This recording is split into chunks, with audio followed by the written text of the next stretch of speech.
Rodney Barnes and Guiu Villanova explore the ideas of droids having souls, as IG-88 is rebuilt and hired by Crimson Dawn, sent after Boba Fett, who has taken back Han Solo, and is intending to deliver him to Jabba the Hutt on Tatooine. Rodney Barnes dives into the mind of IG-88 as he explores the droid's take on death and how the being experienced a death and rebirth and a being's purpose in life. It was quite deeper than I figured a book about the droid in the background of Empire Strikes Back would be, and I love the dichotomy of this rather sympathetic take on the droid, with him deciding what he wants to be and deciding who he can be and what he is, with the droid just murdering the person who repaired him merely just to test his systems. It was fantastic, and I like the idea that the droid saw Fett as a respected peer in the bounty hunter community, but also someone he knows he can beat, just from the fact that he is flesh and blood, and the droid is a droid and made of metal and machinery, and he thinks he can't die. The ending of the book was also quite surprising to me, since I figured the droid would be destroyed or go back to being a big bounty hunter or something, but we're left with a rather profound open ending, with him kind of wandering off back to the junk world he came from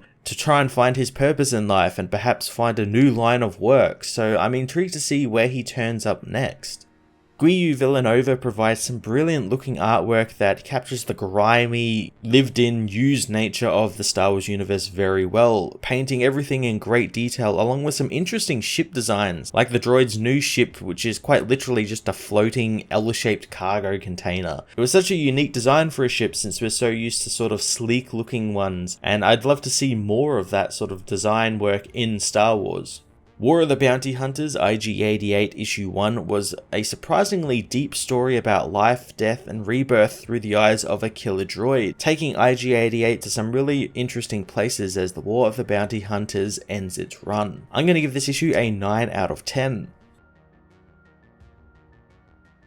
War of the Bounty Hunters IG-88 Issue 1 finds the being RB-919 reminisce on death and how everything dies, but for some, like the Jedi and Sith, the spirit endures beyond the death. For droids though, there is no such hope as in the case for IG-88, who at that very moment had been cut up by Darth Vader after confronting the Dark Lord on behalf of Sly Moore, almost getting the drop on the Sith, but Vader proved better, killing the droid, who was then dumped on a garbage world. Soon though, RB-919, who recommissions droids, arrives on the world, finding the Assassin Droid's corpse, planning on rebuilding him. Soon some security droids try and stop him from taking the salvage, but he easily destroys them, despite feeling pain in doing so, since they were only doing their jobs. He knows IG-88 was the most efficient killing machine in the galaxy, and a new bounty awaits him. RB gets to work as he remembers that he was hired by Deva Lompop, who knows IG-88 was the only hunter suited for this mission she has. RB reassured Lompop that IG can be restored, as she reveals that he will be used to go and find Boba Fett. RB, however, doesn't reveal he would have done this incredible opportunity for free, as he remembers how the recent War of the Bounty Hunters kicked off when Jabba the Hutt placed a bounty on Boba Fett for selling Han Solo to another buyer. However, Crimson Dawn had actually stolen Fett's cargo from him. RB doesn't care about the hunters' personal businesses or squabbles, knowing as the galaxy gets more dangerous, there is a need for creations that can capture those eluding justice. He begins equating his efficient repairman job to IG-88's efficiency in hunting, knowing that if they were able to partner together, people would have no choice but to take notice of him, and he would have a protector as he continued to make IG-88 a better droid, dreaming of making him invincible. He plans on programming him to be his partner after his mission anyway, so he can get his credits and his companionship. He reactivates the droid, filling it in on what and how Deva Lompop contacted him and had him rebuild IG-88 to get the bounty. He tearfully tells the droid it's been an honor to return him to the galaxy, as IG-88 says that it would like to run some tests on the proficiency of RB's repairs. RB is more than happy, but IG-88 merely shoots the cyborg dead, killing the other security droids who respond to the sound, before taking the man's ship and telling the dead RB he did a fine job and he will use his ship to complete the mission. IG-88 contacts Deva, who tells the droid that now he is in the employ of Crimson Dawn and their leader Kira,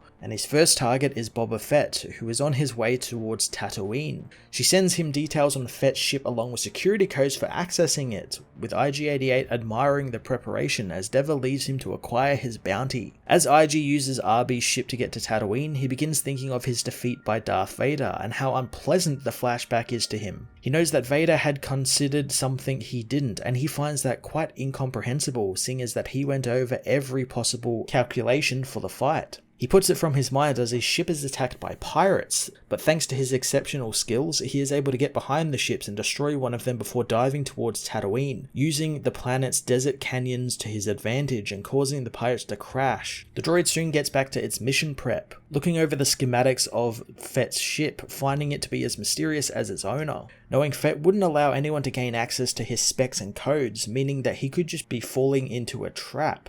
He knows Boba, as the son of the famed hunter Jango Fett, fared well for himself, and his skill is beyond compare, and his confidence is forged in a myriad of conflicts, but that will be his undoing. Fett meanwhile arrives on Tatooine, knowing finally this will all be over soon. He can't land at Jabba's palace just yet, so he lands just short, locking his ship and using his jetpack to head to the palace alone. Not long after he leaves, IG-88 finds the ship, entering the codes and going inside. He finds the carbonite frozen Solo, finding this all too easy, thinking that Fett might be a counterfeit, but the returning Boba Fett reassures him that he is indeed real.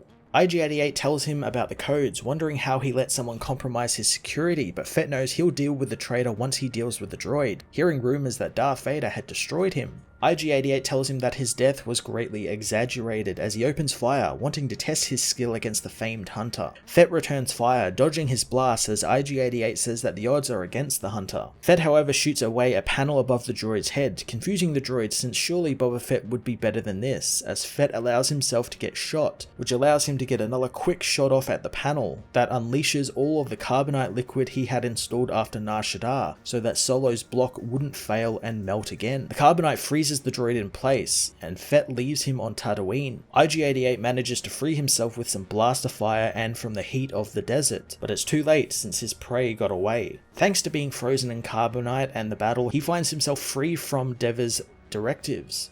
So now, without a mission or a master, he wonders what his purpose is. He returns to the junk planet, knowing if he really was the greatest bounty hunter in the galaxy, Han Solo's body would be in his ship right now, and while RB-919 restored his capabilities, it all eludes him again. So he decides he will improve his programming, and unlike those who breathe, he is a machine, and for him, time means nothing.